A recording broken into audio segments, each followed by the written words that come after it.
ਜਿਹਦੇ ਤੇ ਭ੍ਰਿਸ਼ਟਾਚਾਰ ਦਾ ਅਜੇ ਤੱਕ ਕੋਈ ਦੋਸ਼ ਨਹੀਂ, ਉਹ ਆਗੂ ਮੰਨਿਆ ਜਾ ਰਿਹਾ ਹੈ। ਗਲਤੀਆਂ ਵੱਡੇ ਵੱਡਿਆਂ ਤੋਂ ਹੋ ਜਾਂਦੀਆਂ ਨੇ। ਲਗਾਤਾਰ ਕਾਂਗਰਸ ਗਰਕਦੀ ਜਾ ਰਹੀ ਹੈ। 5 ਰਾਜਾਂ ਦੀਆਂ ਚੋਣਾਂ ਮੁਕੰਮਲ ਹੋਈਆਂ, 10 ਮਾਰਚ ਨੂੰ ਨਤੀਜੇ ਆਏ ਤੇ ਕਾਂਗਰਸ ਪੰਜਾਂ ਦੇ 5 ਰਾਜਾਂ 'ਚੋਂ ਭੋਗ ਪਵਾ ਬੈਠੀ। ਸੁਨੀਲ ਜਾਖੜ ਇੱਕ ਬਹੁਤ ਵੱਡਾ ਚਿਹਰਾ ਹੈ।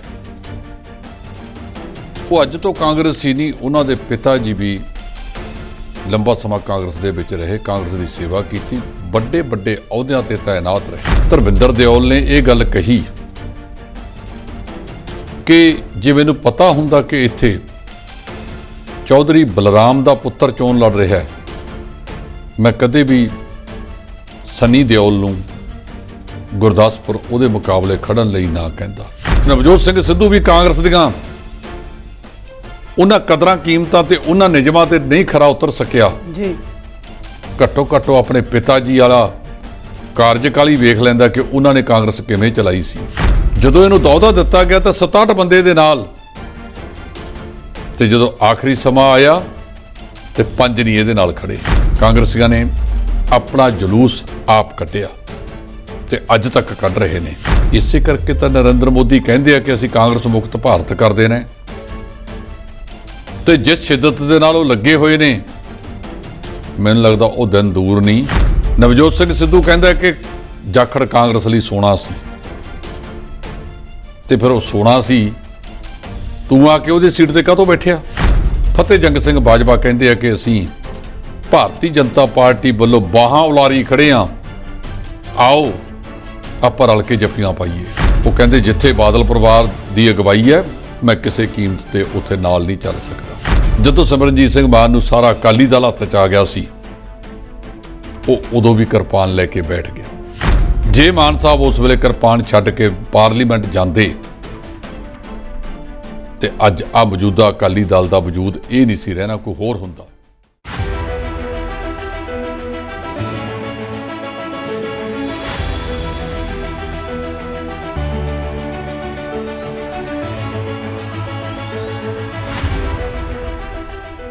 ਸਤਿ ਸ਼੍ਰੀ ਅਕਾਲ, ਮੈਂ ਰੀਨਾ ਧੀਮਾਨ। ਤੁਸੀਂ ਦੇਖ ਰਹੇ ਹੋ D5 ਚੈਨਲ ਪੰਜਾਬੀ ਤੇ ਪ੍ਰੋਗਰਾਮ ਲੈ ਕੇ ਹਾਜ਼ਰ ਹਾਂ ਖਬਰ ਤੋੜ। ਇਸ ਪ੍ਰੋਗਰਾਮ ਦੇ ਵਿੱਚ ਅਸੀਂ ਹਫ਼ਤੇ ਭਰ ਦੀਆਂ ਉਹਨਾਂ ਵੱਡੀਆਂ ਖਬਰਾਂ ਤੇ ਨਜ਼ਰ ਮਾਰਦੇ ਹਾਂ ਜਿਸ ਕਰਕੇ ਪੂਰਾ ਹਫ਼ਤਾ ਕਾਫੀ ਸਰਗਰਮ ਰਿਹਾ ਹੋਵੇ। ਜੇਕਰ ਪਿਛਲੇ ਹਫ਼ਤੇ ਦੀ ਗੱਲ ਕੀਤੀ ਜਾਵੇ ਤਾਂ ਪਿਛਲਾ ਹਫ਼ਤਾ ਵੀ ਕਾਫੀ ਸਰਗਰਮ ਰਿਹਾ। ਅਜਿਹੀਆਂ ਵੱਡੀਆਂ ਖਬਰਾਂ ਕਰਕੇ ਦੇਖਿਆ ਗਿਆ ਕਿ ਕਾਫੀ ਚਰਚਾ ਚੱਲੀ ਆ। ਹਾਲ ਦੇ ਵਿੱਚ ਜਿਵੇਂ ਕਿ ਪਿਛਲੇ ਹਫ਼ਤੇ ਦੀ ਗੱਲ ਕੀਤੀ ਜਾਵੇ ਤਾਂ ਉਸ ਦੇ ਵਿੱਚ ਸੁਨੀਲ ਜਾਖੜ ਦੇ ਵੱਲੋਂ ਵੀ ਜੋ ਕਾਂਗਰਸ ਪਾਰਟੀ ਨੂੰ ਛੱਡਿਆ ਗਿਆ, ਉਸ ਕਰਕੇ ਵੀ ਕਾਫੀ ਤਰਥੱਲੀ ਮੱਚੀ ਹੋਈ ਹੈ। ਉੱਥੇ ਦੂਸਰੇ ਪਾਸੇ ਪੰਜਾਬ ਸਰਕਾਰ ਦੀ ਗੱਲ ਕਰ ਲਈ ਜਾਵੇ ਤਾਂ ਪੰਜਾਬ ਸਰਕਾਰ ਦੇ ਵੱਲੋਂ ਆਏ ਦਿਨ ਦੇਖਿਆ ਜਾਂਦਾ ਨਵੇਂ ਤੋਂ ਨਵੇਂ ਐਲਾਨ ਕੀਤੇ ਜਾ ਰਹੇ ਨੇ, ਜਿਸ ਦੇ ਚੱਲਦੇ ਉਹਨਾਂ ਨੇ VIP ਕਲਚਰ ਨੂੰ ਖਤਮ ਕਰਨ ਦਾ ਵੀ ਐਲਾਨ ਕੀਤਾ। ਹੋਰ ਵੀ ਕਈ ਕੰਮ ਆਮ ਆਦਮੀ ਪਾਰਟੀ ਦੇ ਵੱਲੋਂ ਕੀਤੇ ਜਾ ਰਹੇ ਨੇ ਤੇ ਹੋਰ ਵੀ ਕਈ ਅਜਿਹੀਆਂ ਵੱਡੀਆਂ ਖਬਰਾਂ ਪਿਛਲੇ ਹਫ਼ਤੇ ਦੇ ਵਿੱਚ ਰਹੀਆਂ ਨੇ, ਉਹਨਾਂ ਤੇ ਅਸੀਂ ਇੱਕ ਨਜ਼ਰ ਜ਼ਰੂਰ ਮਾਰਾਂਗੇ। ਇਹਨਾਂ ਪੂਰੇ ਮੁੱਦਿਆਂ ਤੇ ਗੱਲਬਾਤ ਕਰ ਲਈ ਸਾਡੇ ਸਟੂਡੀਓ 'ਚ ਮੌਜੂਦ ਨੇ ਸੀਨੀਅਰ ਐਡੀਟਰ ਜਸਪਾਲ ਸਿੰਘ ਢਿੱਲੋਂ ਜੀ। ਸਭ ਤੋਂ ਪਹਿਲਾਂ ਅਸੀਂ ਇਹਨਾਂ ਦਾ ਸਵਾਗਤ ਕਰਦੇ ਹਾਂ। ਢਿੱਲੋਂ ਜੀ, ਤੁਹਾਡਾ ਬਹੁਤ ਬਹੁਤ ਸਵਾਗਤ ਹੈ ਜੀ। ਸ਼ੁਕਰੀਆ, ਬਹੁਤ ਬਹੁਤ ਮਿਹਰਬਾਨੀ ਰੀਨਾ ਜੀ। ਢਿੱਲੋਂ ਜੀ, ਹਰ ਵਾਰ ਦੇਖਿਆ ਜਾਂਦਾ ਕਿ ਹਫ਼ਤਾ ਵੱਡੀਆਂ ਖਬਰਾਂ ਨੂੰ ਲੈ ਕੇ ਹਮੇਸ਼ਾ ਹੀ ਸਰਗਰਮ ਰਿਹਾ ਤੇ ਇਸ ਵਾਰ ਵੀ ਕਾਫੀ ਸਰਗਰਮ ਰਿਹਾ। ਗੱਲਬਾਤ ਕਰ ਲਾਂਗੇ ਸੁਨੀਲ ਜਾਖੜ ਨੂੰ ਲੈ ਕੇ ਕਿ ਜਦੋਂ ਉਹਨਾਂ ਨੇ ਕਾਂਗਰਸ ਪਾਰਟੀ ਛੱਡੀ ਤਾਂ ਉਸ ਤੋਂ ਬਾਅਦ ਪੂਰੀ ਕਾਂਗਰਸ ਪਾਰਟੀ ਦੇ ਵਿੱਚ ਵੀ ਭੁਚਾਲ ਆ ਗਿਆ।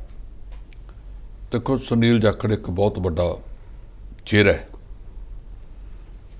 ਉਹ ਅੱਜ ਤੋਂ ਕਾਂਗਰਸ ਹੀ ਨਹੀਂ, ਉਹਨਾਂ ਦੇ ਪਿਤਾ ਜੀ ਵੀ ਲੰਬਾ ਸਮਾਂ ਕਾਂਗਰਸ ਦੇ ਵਿੱਚ ਰਹੇ, ਕਾਂਗਰਸ ਦੀ ਸੇਵਾ ਕੀਤੀ, ਵੱਡੇ ਵੱਡੇ ਅਹੁਦਿਆਂ ਤੇ ਤਾਇਨਾਤ ਰਹੇ ਜੀ। ਇੱਥੋਂ ਤੱਕ ਕਿ ਚੌਧਰੀ ਬਲਰਾਮ ਜਾਖੜ ਭਾਰਤ ਦੀ ਲੋਕ ਸਭਾ ਦੇ ਵਿੱਚ ਸਪੀਕਰ ਵੀ ਬਣੇ। ਉਹਨਾਂ ਦਾ ਨਾਂ ਸਿਆਸੀ ਜਗਤ ਦੇ ਵਿੱਚ ਬਹੁਤ ਸਤਿਕਾਰ ਨਾਲ ਲਿਆ ਜਾਂਦਾ ਹੈ। ਤੁਹਾਨੂੰ ਯਾਦ ਹੋਵੇਗਾ ਕਿ ਜਦੋਂ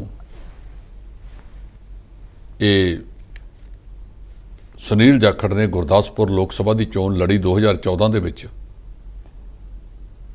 ਉਸ ਵੇਲੇ 2019 ਚ ਉਸ ਵੇਲੇ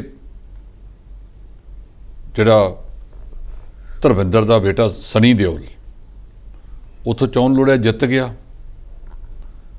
ਲੇਕਿਨ ਧਰਮਿੰਦਰ ਦਿਓਲ ਨੇ ਇਹ ਗੱਲ ਕਹੀ ਕਿ ਜੇ ਮੈਨੂੰ ਪਤਾ ਹੁੰਦਾ ਕਿ ਇੱਥੇ ਚੌਧਰੀ ਬਲਰਾਮ ਦਾ ਪੁੱਤਰ ਚੋਣ ਲੜ ਰਿਹਾ ਹੈ, ਮੈਂ ਕਦੇ ਵੀ ਸਨੀ ਦਿਓਲ ਨੂੰ ਗੁਰਦਾਸਪੁਰ ਉਹਦੇ ਮੁਕਾਬਲੇ ਖੜਨ ਲਈ ਨਾ ਕਹਿੰਦਾ। ਭਾਵ ਚੌਧਰੀ ਸਾਹਿਬ ਦਾ ਸਤਿਕਾਰ ਬੇਹੱਦ ਜ਼ਿਆਦਾ ਸੀ ਔਰ ਸੁਨੀਲ ਜਾਖੜ ਵੀ ਬਹੁਤ ਠੰਮੇ ਵਾਲਾ ਤੇ ਜਿਹਦੇ ਤੇ ਭ੍ਰਿਸ਼ਟਾਚਾਰ ਦਾ ਅਜੇ ਤੱਕ ਕੋਈ ਦੋਸ਼ ਨਹੀਂ, ਉਹ ਆਗੂ ਮੰਨਿਆ ਜਾ ਰਿਹਾ ਹੈ। ਗਲਤੀਆਂ ਵੱਡੇ ਵੱਡਿਆਂ ਤੋਂ ਹੋ ਜਾਂਦੀਆਂ ਨੇ, ਗਲਤੀਆਂ ਸੁਨੀਲ ਜਾਖੜ ਨੇ ਵੀ ਕੀਤੀਆਂ। ਜਿਹੜਾ ਜਾਤੀਵਾਦ ਦੇ ਨਾਂ ਦੇ ਉੱਤੇ ਉਹਨੇ ਬਿਆਨ ਦਿੱਤਾ, ਉਸ ਬਿਆਨ ਤੋਂ ਬਚਣਾ ਚਾਹੀਦਾ ਸੀ।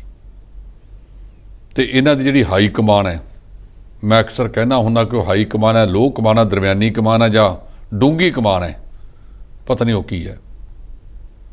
ਉਹਨੂੰ ਵੀ ਸੋਚ ਸਮਝ ਕੇ ਕਦਮ ਲੈਣਾ ਚਾਹੀਦਾ ਸੀ। ਲੋਕਾਂ ਦੇ ਵਿੱਚ ਇੱਕ ਚਰਚਾ ਹੈ ਕਿ ਜਿਹੜਾ ਚਾਪਲੂਸੀਆਂ ਨੇ ਇਹ ਵੱਡੇ ਵੱਡੇ ਘਰਾਂ ਨੂੰ ਬਰਬਾਦ ਕਰ ਦਿੰਦੀਆਂ ਨੇ, ਰਾਜਾਂ ਨੂੰ ਬਰਬਾਦ ਕਰ ਦਿੰਦੀਆਂ ਨੇ, ਦੇਸ਼ਾਂ ਨੂੰ ਬਰਬਾਦ ਕਰ ਦਿੰਦੀਆਂ ਨੇ।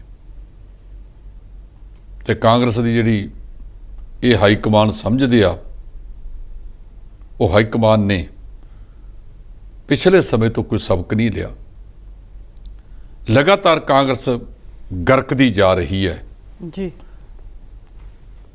ਫਰਵਰੀ ਦੇ ਵਿੱਚ 5 ਰਾਜਾਂ ਦੀਆਂ ਚੋਣਾਂ ਮੁਕੰਮਲ ਹੋਈਆਂ, 10 ਮਾਰਚ ਨੂੰ ਨਤੀਜੇ ਆਏ ਤੇ ਕਾਂਗਰਸ 5 ਦੇ 5 ਰਾਜਾਂ 'ਚੋਂ ਭੋਗ ਪਵਾ ਬੈਠੀ। ਇਹ ਹੋ ਕਿਉਂ ਰਿਹਾ? ਇਹਨਾਂ ਨੇ ਬੈਠ ਕੇ ਕਦੇ ਸੋਚਿਆ? ਸੁਨੀਲ ਜਾਖੜ ਹੋਰਾਂ ਦਾ ਜਿਹੜੀ ਸਭ ਤੋਂ ਵੱਧ ਕੌੜ ਸੀ, ਉਹ ਕੌੜ ਉਹਨਾਂ ਦੀ ਇੱਕ ਇਹਨਾਂ ਦੀ ਨੇਤਾ ਅੰਬਿਕਾ ਸੋਨੀ। ਸੁਨੀਲ ਜਾਖੜ ਨੂੰ ਕਿਹਾ ਗਿਆ ਕਿ ਤੂੰ ਪ੍ਰਧਾਨਗੀ ਛੱਡ ਦੇ, ਨਵਜੋਤ ਸਿੰਘ ਸਿੱਧੂ ਨੂੰ ਦੇਣੀ ਹੈ। ਕਹਿੰਦਾ ਸੰਭੋ ਜੀ। ਉਹਦਾ ਦਰਦ ਉਸ ਦਿਨ ਕਿਸੇ ਨੇ ਸੁਣਿਆ ਨਹੀਂ, ਜਦੋਂ ਨੇ ਕਿਹਾ ਸੀ ਓਏ ਜੀ ਤੋਂ ਚਾਬੀ ਲੈਣੀ ਆ, ਉਹਨੂੰ ਤਾਂ ਮਾੜੀ ਮੋਟੀ ਗੱਲ ਪੁੱਛ ਲਓ, ਲੇਕਿਨ ਉਹਨੇ ਛੱਡਤਾ। ਪੰਜਾਬ ਦੀ ਕਾਂਗਰਸ ਨੂੰ ਬਚਾਉਣ ਵਾਸਤੇ ਜਦੋਂ ਰਾਹੁਲ ਗਾਂਧੀ ਨੇ ਮੁੱਖ ਮੰਤਰੀ ਦਾ ਚਿਹਰਾ ਐਲਾਨ ਕਰਨਾ ਸੀ, ਲੁਧਿਆਣੇ ਦੇ ਵਿੱਚ ਆਇਆ, ਉੱਥੇ ਸਮੇਂ ਤੋਂ ਦੇਰੀ ਨਾਲ ਇਹ ਰਾਹੁਲ ਗਾਂਧੀ ਪਹੁੰਚਿਆ। ਉਹਦੇ ਵਿੱਚ ਸਭ ਤੋਂ ਵੱਡਾ ਅੜਿੱਕਾ ਨਵਜੋਤ ਸਿੰਘ ਸਿੱਧੂ ਤੇ ਚਰਨਜੀਤ ਸਿੰਘ ਚੰਨੀ ਵਿਚਕਾਰ ਸੀ ਮੁੱਖ ਮੰਤਰੀ ਦਾ। ਔਰ ਨਵਜੋਤ ਸਿੰਘ ਸਿੱਧੂ ਵੀ ਕਾਂਗਰਸ ਦੀਆਂ ਉਹਨਾਂ ਕਦਰਾਂ ਕੀਮਤਾਂ ਤੇ ਉਹਨਾਂ ਨਿਯਮਾਂ ਤੇ ਨਹੀਂ ਖਰਾ ਉਤਰ ਸਕਿਆ ਜੀ। ਘੱਟੋ ਘੱਟ ਆਪਣੇ ਪਿਤਾ ਜੀ ਵਾਲਾ ਕਾਰਜਕਾਲ ਹੀ ਵੇਖ ਲੈਂਦਾ ਕਿ ਉਹਨਾਂ ਨੇ ਕਾਂਗਰਸ ਕਿਵੇਂ ਚਲਾਈ ਸੀ। ਇਹਨੂੰ ਵੱਡਾ ਅਹੁਦਾ ਦਿੱਤਾ ਗਿਆ।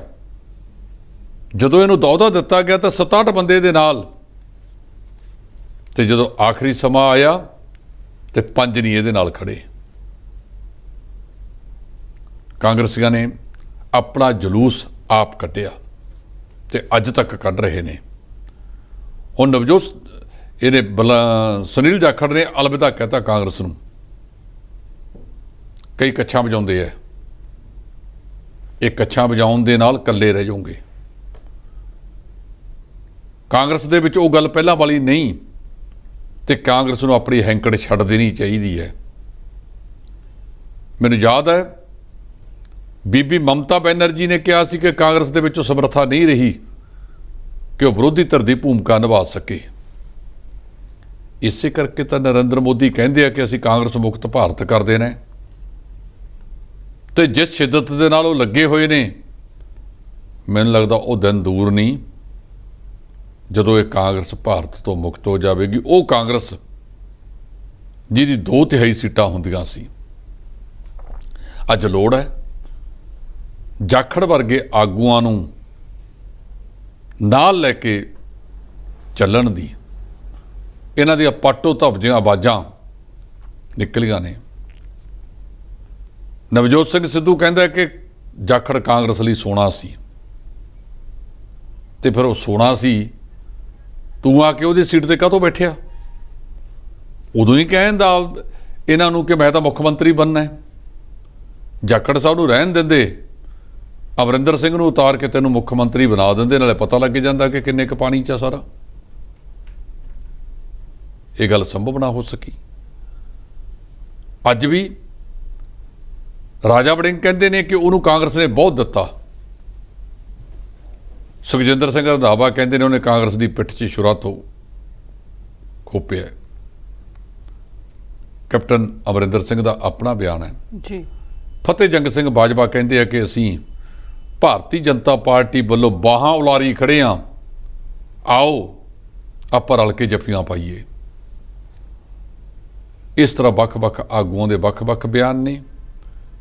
ਜੇ ਇਹਨਾਂ ਨੇ ਇਸੇ ਤਰ੍ਹਾਂ ਦਾ ਧਮੱਚੜ ਜਾਰੀ ਰੱਖਿਆ ਔਰ ਸੁਹਿਰਦ ਆਗੂਆਂ ਨੂੰ ਪਾਰਟੀ ਦੇ ਵਿੱਚ ਨਾ ਰੱਖਿਆ ਤਾਂ ਫਿਰ ਜਿਹੜਾ ਕੁਝ ਸੁਨੀਲ ਜਾਖੜ ਸਾਹਿਬ ਕਹਿੰਦੇ ਨੇ ਕਿ ਹੁਣ ਅਗਲੇ ਦਿਨਾਂ ਵਿੱਚ ਕਾਂਗਰਸ ਦੇ ਪੰਜਾਬ ਦੇ ਵਿੱਚ ਪੈਰ ਲੱਗਣੇ ਬਹੁਤ ਮੁਸ਼ਕਲ ਨੇ। ਜੀ ਗੱਲ ਕਰ ਲਈ ਜਾਵੇ ਬੰਦੀ ਸਿੰਘਾਂ ਦੀ ਰਿਹਾਈ ਨੂੰ ਲੈ ਕੇ ਤਾਂ ਸ਼੍ਰੋਮਣੀ ਕਮੇਟੀ ਨੇ ਬੰਦੀ ਸਿੰਘਾਂ ਦੀ ਰਿਹਾਈ ਲਈ ਪੰਥਕ ਸੰਮੇਲਨ ਕਰਵਾਇਆ, ਜਿਸ ਨੂੰ ਲੈ ਕੇ ਦਾਦੂਵਾਲ ਨੇ ਪਰਿਵਾਰਵਾਦ ਤੇ ਸਵਾਲ ਵੀ ਚੁੱਕੇ ਨੇ।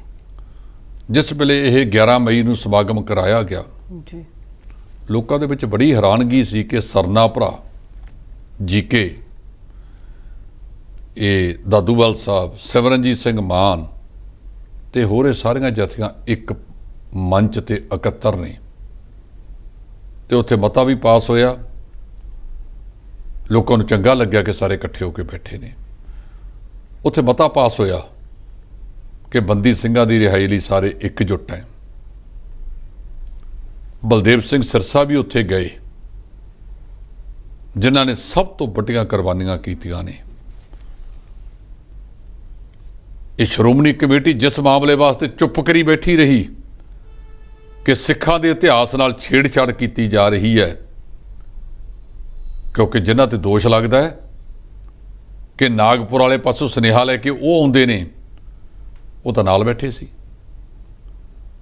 ਉਹ ਕਹਿੰਦੇ ਜਿੱਥੇ ਬਾਦਲ ਪਰਿਵਾਰ ਦੀ ਅਗਵਾਈ ਹੈ ਮੈਂ ਕਿਸੇ ਕੀਮਤ ਤੇ ਉੱਥੇ ਨਾਲ ਨਹੀਂ ਚੱਲ ਸਕਦਾ। ਬਲਜੀਤ ਸਿੰਘ ਦਾਦੂਵਾਲ ਨੇ ਬੇਵਾਕੀ ਨਾਲ ਬੋਲੇ ਕਿ ਜੇ ਸ਼੍ਰੋਮਣੀ ਕਮੇਟੀ ਪਰਿਵਾਰਵਾਦ ਤੋਂ ਉੱਪਰ ਉੱਠ ਕੇ ਗੱਲ ਕਰੇਗੀ ਅਸੀਂ ਨਾਲ ਖੜੇ ਹਾਂ। ਉਹ ਪਰਿਵਾਰਵਾਦ ਦੀ ਗੱਲ ਕਿਹਨੂੰ ਸੁਣਾਈ ਸੀ ਕਿ ਨੂੰਹੇ ਕੰਨ ਕਰੀ ਧੀਏ ਗੱਲ ਸੁਣੀ। ਉਹ ਉੱਥੇ ਬੈਠੇ ਹੋਏ 3 ਸੀਟਾਂ ਤੇ ਸੁੰਗੜੇ ਅਕਾਲੀ ਦਲ ਦੇ ਪ੍ਰਧਾਨ ਸੁਖਬੀਰ ਬਾਦਲ ਨੂੰ ਸੁਣਾਈ ਸੀ ਔਰ ਦਾਦੂਵਾਲ ਸਾਹਿਬ ਆਪਣੀ ਗੱਲ ਕਹਿਣ 'ਚ ਕਾਮਯਾਬ ਰਹੇ। ਸਿਮਰਨਜੀਤ ਸਿੰਘ ਮਾਨ ਦਾ ਮੈਨੂੰ ਸਮਝ ਨਹੀਂ ਆਈ। ਜਦੋਂ ਸਿਮਰਨਜੀਤ ਸਿੰਘ ਮਾਨ ਨੂੰ ਸਾਰਾ ਅਕਾਲੀ ਦਲ ਹੱਥ 'ਚ ਆ ਗਿਆ ਸੀ, ਉਹ ਉਦੋਂ ਵੀ ਕਿਰਪਾਨ ਲੈ ਕੇ ਬੈਠ ਗਿਆ। 1999 ਦਾ ਵਕਤ ਯਾਦ ਕਰੋ, ਅਸੀਂ ਲੋਕ ਤਾਂ ਵਿਦਿਆਰਥੀ ਸੀ। ਉਦੋਂ ਸਰਦਾਰ ਸਿਮਰਨਜੀਤ ਸਿੰਘ ਮਾਨ ਨੂੰ ਲੋਕਾਂ ਨੇ ਐਵੇਂ ਜਿਤਾਤਾ ਜਿਵੇਂ ਅੱਜ ਭਗਵੰਤ ਸਿੰਘ ਮਾਨ ਨੂੰ ਜਿਤਾਇਆ ਹੈ ਤੇ ਉਹਦੀ ਪਾਰਟੀ ਨੂੰ ਜਿਤਾਇਆ ਹੈ। ਉਦੋਂ ਬਹੁਤ ਗਿਣਤੀ ਜੇਲ੍ਹਾਂ 'ਚ ਬੈਠੇ ਲੋਕਾਂ ਨੂੰ ਵੀ ਜਿਤਾਤਾ ਸੀ, ਖਾਸ ਕਰ ਸਿਮਰਨਜੀਤ ਸਿੰਘ ਮਾਨ ਸਾਹਿਬ ਆਪ ਜੇਲ੍ਹ 'ਚ ਸੀ। ਭਾਈ ਅਤਿੰਦਰਪਾਲ ਸਿੰਘ ਜਿਹੜੇ ਜਿੰਦਾ ਕੂੰਜੀ ਦੇ ਚੋਣ ਨਿਸ਼ਾਨ ਤੇ ਪਟਿਆਲਿਓਂ ਜਿੱਤੇ, ਉਹ ਵੀ ਜੇਲ੍ਹ 'ਚ ਸੀ। ਧਿਆਨ ਸਿੰਘ ਮੰਡ, ਸਰਦਾਰ ਕਿਰਪਾਲ ਸਿੰਘ ਚੀਫ ਖਾਲਸਾ ਦੀਵਾਨ ਵਾਲੇ, ਦੋਨੇ ਨੂੰਹ ਸਹੁਰਾ ਬੀਬੀ ਬਿਮਲ ਕੌਰ ਖਾਲਸਾ ਤੇ ਉਹਨਾਂ ਦੇ ਸਹੁਰਾ ਸਾਹਿਬ ਸੁੱਚਾ ਸਿੰਘ ਮਲੋਆ, ਬੀਬੀ ਰਜਿੰਦਰ ਕੌਰ,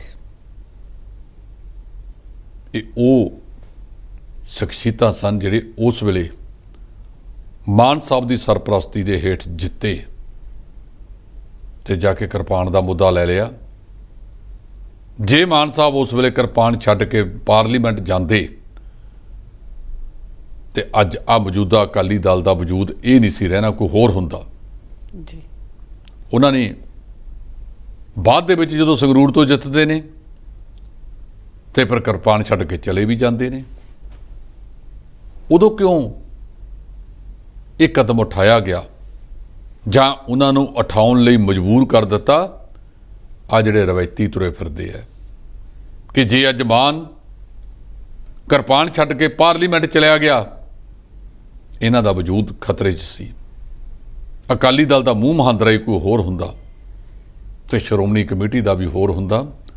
ਬਲਜੀਤ ਸਿੰਘ ਦਾਦੂਵਾਲ ਨੇ ਉੱਥੇ ਗੱਲ ਬੇਵਾਕੀ ਨਾਲ ਆਪਣੀ ਆਖੀ ਔਰ ਇੱਕ ਪ੍ਰਚਾਰ ਚੱਲਦਾ ਕਿ ਜਿਵੇਂ ਪੰਚਾਇਤ ਮੰਤਰੀ ਸਾਹਿਬ ਲਗਭਗ 1200 ਏਕੜ ਜ਼ਮੀਨ ਪੰਚਾਇਤੀ ਛਡਾ ਚੁੱਕੇ ਨੇ, ਉਸੇ ਤਰ੍ਹਾਂ ਜਿਹੜੇ ਲੋਕ ਸ਼੍ਰੋਮਣੀ ਕਮੇਟੀ ਦੀਆਂ ਜ਼ਮੀਨਾਂ ਤੇ ਕਾਬਜ਼ ਨੇ ਉਹਨਾਂ ਤੇ ਵੀ ਇੱਕ ਕੁਹਾੜਾ ਮਾਰੋ, ਉਹਨਾਂ ਤੋਂ ਵੀ ਉਹ ਜ਼ਮੀਨਾਂ ਛਡਾਓ।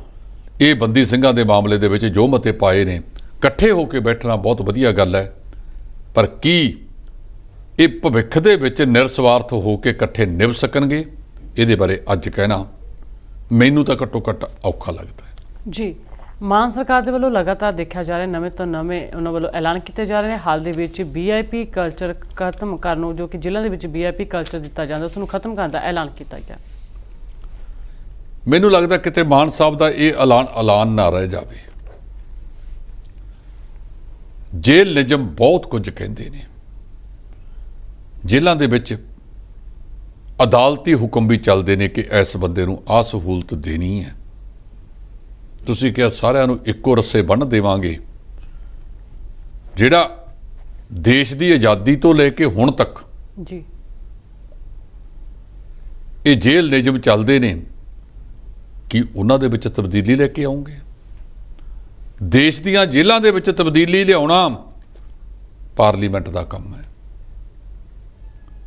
ਮਾਨ ਸਾਹਿਬ ਨੂੰ ਆਪ ਪੁੱਛਣਾ ਚਾਹੁੰਦਾ ਹੈ ਕਿ ਮਾਨ ਸਾਹਿਬ, ਗੁਰੂ ਗ੍ਰੰਥ ਸਾਹਿਬ ਦੀ ਬੇਅਦਬੀ ਮਾਮਲੇ ਦਾ ਮੁੱਖ ਦੋਸ਼ੀ ਮਹਿੰਦਰਪਾਲ ਸਿੰਘ ਬਿੱਟੂ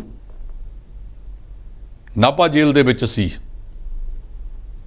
ਉਹਦਾ ਉੱਥੇ ਕਤਲ ਹੋ ਗਿਆ। ਜੇ ਸਾਰਿਆਂ ਨੂੰ ਇੱਕੋ ਹਾਤੇ ਦੇ ਵਿੱਚ ਪਾਉਂਗੇ ਤਾਂ ਜਿਹੜੇ ਗੈਂਗਸਟਰ ਤੇ ਹੋਰ ਖਾਸ ਕਿਸਮ ਦੇ ਅਪਰਾਧੀ ਲੋਕ ਅੰਦਰ ਨੇ ਜੀ, ਉਹਨਾਂ ਨੂੰ ਤੁਸੀਂ ਜਿਹੜੇ ਮਾੜੇ ਮੋਟੇ, ਕੋਈ ਸੱਟੇ 'ਚ ਅੰਦਰ ਹੈ, ਕੋਈ ਜੂਏ 'ਚ ਅੰਦਰ ਹੈ, ਕੋਈ 4 ਗੋਲੀਆਂ ਲੈ ਗਿਆ ਉਹਦੇ ਵਿੱਚ ਅੰਦਰ ਹੈ, ਜਾਂ ਤਾਂ ਫਿਰ ਜੇਲ੍ਹਾਂ ਵੱਖ-ਵੱਖ ਕਰ ਦਿਓ। ਸਾਰੇ ਅਪਰਾਧੀ ਇੱਕ ਜੇਲ੍ਹ 'ਚ ਕਰ ਦਿਓ, ਵੱਡੇ ਖਤਰਨਾਕ ਨੇ ਜਿਹੜੇ, ਕਹਿੰਦੇ ਉੱਥੇ ਐਡਮਿਨਿਸਟ੍ਰੇਟਿਵ ਬਲਾਕ ਬਣਾਵਾਂਗੇ। ਇਸ ਤਰ੍ਹਾਂ ਸਿਆਸੀ ਕੈਦੀ ਹੁੰਦੇ ਨੇ। ਜੇਲ੍ਹ ਨਿਯਮ ਦੇ ਮੁਤਾਬਕ ਕਈਆਂ ਤੇ NIA ਲੱਗਿਆ ਹੁੰਦਾ ਸੀ, ਉਹਨਾਂ ਨੂੰ ਜੇਲ੍ਹ ਨਿਯਮ ਮੁਤਾਬਕ ਇੱਕ ਸਹਾਇਕ ਵੀ ਮਿਲਦਾ ਅੰਦਰ। ਇਸੇ ਤਰ੍ਹਾਂ ਜਿਹੜੇ ਬੰਦੇ ਗ੍ਰੈਜੂਏਟ ਨੇ ਉਹਨਾਂ ਨੂੰ B ਕਲਾਸ ਲੱਗਦੀ ਹੈ। ਕੀ ਤੁਸੀਂ ਉਹ ਵੀ ਸਾਰੇ ਇੱਕ ਕਰ ਦਿਓਗੇ? ਮੇਰੀ ਸਨਿਮਰ ਬੇਨਤੀ ਹੈ ਮਾਨ ਸਾਹਿਬ ਨੂੰ ਕਿ ਕਰੋ। ਤਬਦੀਲੀਆਂ ਦੀ ਲੋੜ ਹੈ, ਕਿਉਂਕਿ ਕੁਝ ਸਮੇਂ ਤੋਂ ਬਾਅਦ ਤਬਦੀਲੀ ਸਮਾਂ ਮੰਗ ਕਰਦਾ ਹੈ, ਪਰ ਉਹ ਤਬਦੀਲੀ ਬਾਰੇ ਇੱਕ ਵਾਰ ਨਹੀਂ 15 ਵਾਰ ਸੋਚੋ, ਉਹਦੇ ਨਫੇ ਨੁਕਸਾਨ ਦੇਖੋ। ਜੇ ਤੁਸੀਂ ਕੋਈ ਚੀਜ਼ ਦਾ ਬਦਲਾਅ ਕਰਨਾ, ਜਿਵੇਂ ਹੁਣ ਜੇਲ੍ਹਾਂ ਦੇ ਵਿੱਚ ਹੀ ਤੁਸੀਂ ਬਦਲਾਅ ਕਰਨਾ ਹੈ, ਆਹ ਬਜਟ ਸੈਸ਼ਨ ਤਾਂ ਆ ਰਿਹਾ, ਉੱਥੇ ਰੱਖ ਲੈਂਦੇ, ਜਾਂ ਫਿਰ ਸਰ ਪਾਰਟੀ ਮੀਟਿੰਗ ਬੁਲਾਓ ਕਿ ਅਸੀਂ ਆਹ ਤਬਦੀਲੀ ਕਰਨਾ ਚਾਹੁੰਦੇ ਹਾਂ, ਤੁਹਾਡੀ ਸਹਿਮਤੀ ਹੈ? ਜੇ ਤਾਂ ਸਹਿਮਤੀ ਹੋ ਜੇ ਤਾਂ ਬਹੁਤ ਵਧੀਆ ਗੱਲ ਹੈ, ਨਹੀਂ ਫਿਰ ਤੁਹਾਡੇ ਕੋਲ ਤਾਂ 2/3 ਬਹੁਮਤ ਹੈਗਾ, ਉਹਦੇ ਨਾਲ ਪਾਸ ਕਰ ਲਓ। ਪਰ ਜੇ ਕਰਨਾ ਹੈ, ਜੋ ਵੀ ਕਰਨਾ ਹੈ, ਉਹ ਸੋਚ ਸਮਝ ਕੇ ਕਰੋ।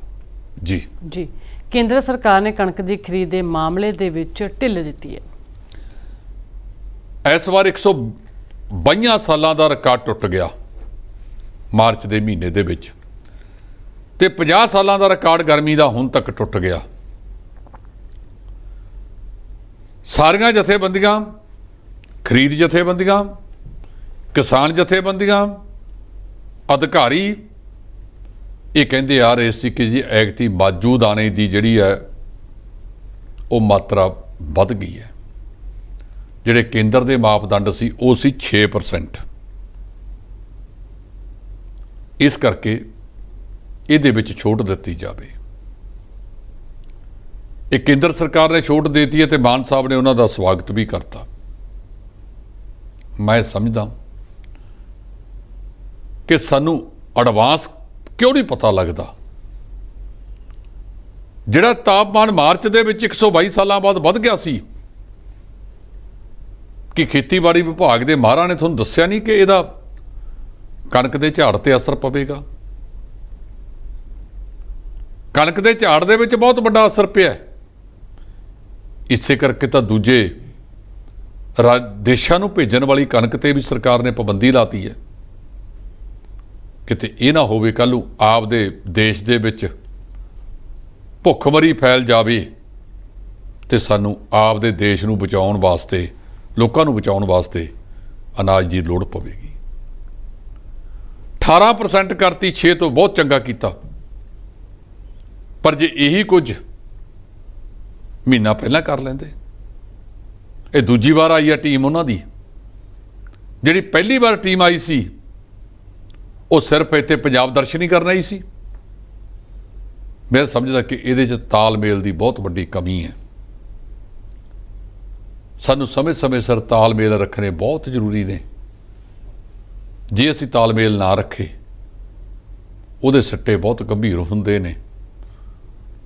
ਜੇ ਉਦੋਂ ਕਰ ਦਿੱਤਾ ਜਾਂਦਾ, ਨਾਲ ਤਾਂ ਖਰੀਦ ਏਜੰਸੀਆਂ ਦੇ ਦਿਮਾਗ ਤੋਂ ਬੋਝ ਉਤਰਦਾ ਕਿ ਕੱਲ੍ਹ ਨੂੰ ਵੱਧ ਗਰਮੀ ਕਰਕੇ ਖਰੀਦੀ ਹੋਈ ਕਣਕ ਦਾ ਵਜ਼ਨ ਘਟ ਸਕਦਾ ਹੈ, ਉਹ ਭਾਰ ਸਾਡੇ ਤੇ ਨਾ ਪਵੇ। ਤੇ ਹੁਣ ਜਿਹੜਾ 18% ਕਰਤਾ, ਮੈਂ ਸਮਝਦਾ ਕਿ ਕੇਂਦਰ ਸਰਕਾਰ ਨੇ ਬਹੁਤ ਵਧੀਆ ਕਦਮ ਉਠਾਇਆ ਤੇ ਇਹਨੂੰ 1 ਅਪ੍ਰੈਲ ਤੋਂ ਹੀ ਲਾਗੂ ਕੀਤਾ ਜਾਵੇ, ਤਾਂ ਜੋ ਕਿਸੇ ਵੀ ਖਰੀਦ ਏਜੰਸੀ ਦੇ ਅਧਿਕਾਰੀ ਔਰ ਕਿਸਾਨਾਂ ਨੂੰ ਵੀ ਨੁਕਸਾਨ ਨਾ ਹੋਵੇ।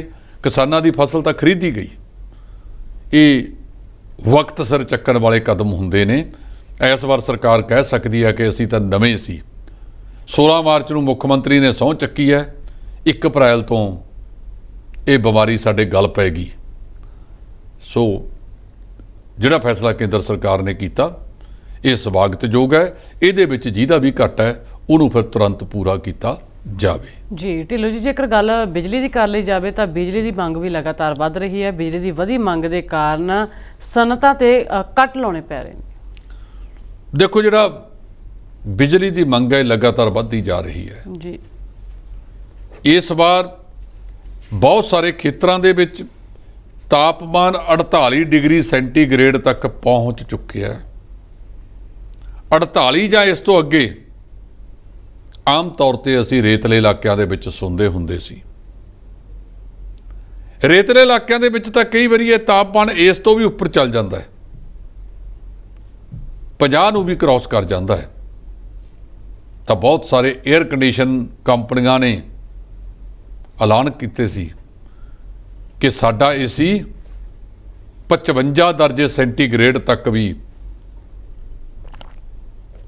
ਠੰਡਕ ਪੈਦਾ ਕਰ ਸਕਦਾ ਹੈ। ਤਾਪਮਾਨ ਦੀਆਂ 3 ਇਕਾਈਆਂ ਨੇ, ਸੈਂਟੀਗ੍ਰੇਡ, ਫਾਰਨਹੀਟ ਤੇ ਰਿਊਮਰ। ਇਹ ਤਾਪਮਾਨ ਅਸੀਂ ਸੈਂਟੀਗ੍ਰੇਡ ਦੇ ਵਿੱਚ ਮਾਪਦੇ ਹਾਂ। ਅੱਜ ਕੋਈ ਸ਼ਹਿਰ ਇਹੋ ਜਿਹਾ ਨਹੀਂ ਜਿੱਥੇ 45 ਤੋਂ ਘੱਟ ਹੋਵੇ। ਤੇ ਮਨੁੱਖੀ ਸਰੀਰ ਦਾ ਜਿਹੜਾ ਤਾਪਮਾਨ ਹੈ ਉਹ ਲਗਭਗ 37 ਤੇ 38 ਦਰਜੇ ਸੈਂਟੀਗ੍ਰੇਡ ਦੇ ਵਿਚਾਲੇ ਜੇ ਰਹਿੰਦਾ ਹੈ। ਬਹੁਤ ਸਾਰੇ ਲੋਕਾਂ ਨੂੰ ਇਹਦਾ ਪਤਾ ਹੀ ਨਹੀਂ। ਉਹ ਜੇ 98.4 ਡਿਗਰੀ ਤਾਪਮਾਨ ਹੁੰਦਾ ਹੈ, 98.4 ਡਿਗਰੀ ਫਾਰਨਹੀਟ ਹੁੰਦਾ ਹੈ, ਉਹ ਵੱਖਰੀ ਇਕਾਈ ਹੈ। ਤੇ ਸੈਂਟੀਗ੍ਰੇਡ ਦੇ ਵਿੱਚ ਇਹ 37-38 ਦੇ ਆਸ-ਪਾਸ 'ਚ ਰਹਿੰਦਾ ਹੈ। ਸਾਰੇ ਥਾਵਾਂ ਤੇ ਤਾਪਮਾਨ ਵੱਧ ਗਿਆ, ਤਰਥੱਲੀ ਮੱਚੀ ਪਈ ਹੈ। ਸਰਕਾਰਾਂ ਨੂੰ ਉਹਨਾਂ ਖੇਤਰਾਂ ਤੇ ਕੱਟ ਲਾਉਣੇ ਪੈ ਰਹੇ ਨੇ ਜਿਨ੍ਹਾਂ ਤੋਂ 4 ਪੈਸੇ ਬਿਜਲੀ ਨਿਗਮ ਦੇ ਖਜ਼ਾਨੇ 'ਚ ਆਉਂਦੇ ਨੇ। ਇਹਨਾਂ ਸਰਕਾਰਾਂ ਨੇ ਬਿਜਲੀ ਉਤਪਾਦਨ ਵੱਲ ਕੋਈ ਧਿਆਨ ਨਹੀਂ ਦਿੱਤਾ। ਬਿਜਲੀ ਉਤਪਾਦਨ ਨੂੰ ਬਿਲਕੁਲ ਵੀ ਨਜ਼ਰਅੰਦਾਜ਼ ਕਰ ਦਿੱਤਾ ਗਿਆ। ਬਿਜਲੀ ਉਤਪਾਦਨ ਵੱਲ ਜੇ ਕਿਸੇ ਸਰਕਾਰ ਨੇ ਕੀਤਾ ਤੇ ਉਹਨੇ ਇਹੋ ਜਿਹਾ ਚੰਦ ਚਾੜਤਾ ਕਿ ਸਿਖਰ ਲੋੜ ਦਾ ਸਮਝੌਤਾ ਕਰ ਲਿਆ ਵੀ 12 ਮਹੀਨੇ 30 ਦਿਨ ਤੋਂ ਇੰਨੀਓ ਬਿਜਲੀ ਖਰੀਦਾਂਗੇ। ਇਹ ਭੁੱਲ ਗਏ ਕਿ ਸਰਦੀ ਦੇ ਮੌਸਮ ਦੇ ਵਿੱਚ ਤਾਂ ਇਹ ਬਹੁਤ ਘੱਟ ਰਹਿ ਜਾਂਦਾ ਹੈ। ਜਿਨ੍ਹਾਂ ਸੱਜਣਾ ਨੇ ਪੰਜਾਬ ਨੂੰ ਸੂਬੇ ਤੋਂ ਸੂਬੀ ਬਣਾਇਆ, ਮੈਨੂੰ ਅੱਜ ਉਹਨਾਂ ਦੀ ਦੂਰਅੰਦੇਸ਼ੀ ਤੇ ਅਕਲ ਤੇ ਹਾਸਾ ਆਉਂਦਾ ਹੈ। ਕੁਰਸੀਆਂ ਤਾਂ ਪ੍ਰਾਪਤ ਕਰ ਲਈਆਂ, ਪਰ ਪੰਜਾਬ ਦੇ ਪੱਲੇ ਨਿਰਾਸ਼ਤਾ ਪਾਤੀ। ਜੇ ਸਾਰਾ ਕੁਝ ਇਕੱਠਾ ਹੁੰਦਾ ਜੀ, ਇਹ ਕੜੀ ਜਾ ਕੇ ਹੁਣ ਹਿਮਾਚਲ 'ਚ ਘੋਲਣ ਲੱਗੇ ਨੇ ਮੁਕਤਖੋਰੀ ਦੀ, ਤੇ ਉੱਥੇ ਤਾਂ ਬਿਜਲੀ ਵੈਸੇ 2.5 ਰੁਪਏ ਹੈ। ਇਹਨਾਂ ਦੀਆਂ ਕਰਤੂਤਾਂ ਕਰਕੇ ਜੇ ਤੁਹਾਨੂੰ ਖੇਤ 'ਚ ਮੁਫਤ ਦੇਤੀ ਆ ਬਿਜਲੀ, ਆ 3 ਰੁਪਏ ਚੰਨੀ ਹੋਰਾਂ ਨੇ ਘਟਾਏ ਸੀ ਤੇ 8.5 ਰੁਪਏ ਯੂਨਿਟ ਪੈਂਦਾ ਸੀ, ਉੱਥੇ ਤਾਂ ਤੁਹਾਨੂੰ 3 ਮਹੀਨੇ ਬਿਜਲੀ ਦੀ ਲੋੜ ਹੈ, ਜੂਨ ਤੋਂ ਲੈ ਕੇ ਸਤੰਬਰ ਤੱਕ। ਉਦੋਂ ਬਾਅਦ ਤਾਂ ਕੋਈ ਖਾਸ ਨਹੀਂ। ਤੇ ਘਰਾਂ ਦੇ ਵਿੱਚ ਆਪਾਂ ਨੂੰ 24 ਘੰਟੇ ਲੋੜ ਹੈ, ਤੇ 24 ਘੰਟੇ ਵਾਲੀ ਬਿਜਲੀ ਮਿਲਦੀ ਸੀ 8.5 ਰੁਪਏ। ਕਦੇ ਅੰਦਾਜ਼ਾ ਲਾ ਲਿਓ ਕਿ ਘਰ ਦਾ ਖਰਚਾ ਕਿੰਨਾ। 1996 ਤੋਂ ਪਹਿਲਾਂ ਤੁਹਾਡਾ ਬਿੱਲ ਕਿੰਨਾ ਆਉਂਦਾ ਸੀ। ਇਸ ਕਰਕੇ ਮੇਰੀ ਸਨਿਮਰ ਬੇਨਤੀ ਹੈ ਕਿ ਇਹ ਮੁਕਤਖੋਰੀ ਨੇ ਤੁਹਾਨੂੰ ਮਰਵਾਤਾ, ਤੇ ਅੱਗੇ ਨੂੰ ਵੀ ਇਹਨਾਂ ਲੋਕਾਂ ਨੇ ਮਰਵਾ ਦੇਣਾ। ਜੇ ਇਹ ਸਾਰਾ ਪੰਜਾਬ ਇੱਕ ਹੁੰਦਾ ਹੈ, ਅੱਜ ਵੀ ਹਿਮਾਚਲ ਪ੍ਰਦੇਸ਼ ਦੇ ਵਿੱਚ 10,000 ਮੈਗਾਵਾਟ ਤੱਕ ਪਣ ਬਿਜਲੀ ਘਰਾਂ ਤੋਂ, ਪਣ ਬਿਜਲੀ ਪ੍ਰੋਜੈਕਟਾਂ ਤੋਂ ਬਿਜਲੀ ਪੈਦਾ ਕੀਤੀ ਜਾ ਸਕਦੀ ਹੈ, ਜਿਹੜੀ ਬਹੁਤ ਸਸਤੇ 'ਚ ਪੈਂਦੀ ਹੈ। ਜਿਵੇਂ 1925 ਦੇ ਵਿੱਚ ਸਾਂਝੇ ਪੰਜਾਬ ਦਾ ਪ੍ਰੋਜੈਕਟ ਸੀ ਜੋਗਿੰਦਰ ਨਗਰ ਜੀ, ਉਹ 2024 ਤੱਕ ਸੀ ਸਾਡਾ, ਲੇਕਿਨ ਉਹ ਕੇਸ ਜਿੱਤ ਗਿਆ ਪੰਜਾਬ, ਹੁਣ ਸਦਾ ਵਾਸਤੇ ਹੈ। ਤੇ ਆਹ ਬਿਜਲੀ, ਤਾਪ ਬਿਜਲੀ ਘਰਾਂ ਦੀ ਜਿਹੜੀ 4 ਰੁਪਏ ਦੇ ਲਗਭਗ ਪੈਂਦੀ ਹੈ ਜਾਂ ਇਸ ਤੋਂ ਵੱਧ ਪੈਂਦੀ ਹੈ, ਤੇ ਉਹ ਬਿਜਲੀ ਅੱਜ ਵੀ ਪੈਸਿਆਂ 'ਚ ਪੈਂਦੀ ਹੈ, 50 ਪੈਸੇ ਤੋਂ ਹੇਠਾਂ ਪੈਂਦੀ ਹੈ। ਤੇ ਉਹ ਸਾਡਾ ਹੁੰਦਾ ਤੇ ਪ੍ਰਦੂਸ਼ਣ ਤੋਂ ਬਚਦੇ। ਇਹ ਕਰਨੀ ਕਰਨਾ ਸਾਰੇ ਆਪਦੀ ਪੀੜ੍ਹੀ ਥੱਲੇ ਸੋਟਾ ਮਾਰ ਕੇ ਵੇਖੋ ਕਿ ਪੰਜਾਬ ਦਾ ਬੇੜਾ ਗਰਕ ਕਰਨ ਵਾਸਤੇ ਭਾਵੇਂ ਕਿਸਾਨ ਹੈ, ਉਦਯੋਗਪਤੀ ਹੈ, ਆਮ ਖਪਤਕਾਰ ਹੈ, ਅਧਿਕਾਰੀ ਨੇ, ਰਾਜਨੀਤਿਕ ਨੇ, ਇਹਨਾਂ ਸਾਰਿਆਂ ਨੇ ਕਿਹੜਾ ਯੋਗਦਾਨ ਪਾਇਆ ਜਿਹਦੇ ਨਾਲ ਪੰਜਾਬ ਦਾ ਬੇੜਾ ਗਰਕ ਹੋਇਆ। ਜੀ ਢਿੱਲੋਂ ਜੀ, ਤੁਸੀਂ ਬਹੁਤ ਵਧੀਆ ਗੱਲਾਂ ਦਰਸ਼ਕਾਂ ਦੇ ਨਾਲ ਸਾਂਝੇ ਕੀਤੀਆਂ, ਤੁਹਾਡਾ ਬਹੁਤ ਬਹੁਤ ਸ਼ੁਕਰੀਆ ਜੀ। ਬਹੁਤ ਮਿਹਰਬਾਨੀ ਜੀ, ਬਹੁਤ। ਇਹ ਸਨ ਜਸਪਾਲ ਸਿੰਘ ਢਿੱਲੋਂ ਜੀ, ਜਿਹਨੇ ਕਿ ਇਸ ਪੂਰੇ ਮੁੱਦੇ ਤੇ ਆਪਣੇ ਵਿਚਾਰ ਦਰਸ਼ਕਾਂ ਦੇ ਨਾਲ ਸਾਂਝੇ ਕੀਤੇ ਨੇ। ਸੋ ਅਗਲੇ ਹਫਤੇ ਫਿਰ ਹਾਜ਼ਰ ਹੋਵਾਂਗੇ ਲੈ ਕੇ ਹਫਤੇ ਭਰ ਦੀਆਂ ਵੱਡੀਆਂ ਖਬਰਾਂ। ਮੈਨੂੰ ਦੇ ਇਜਾਜ਼ਤ, ਧੰਨਵਾਦ।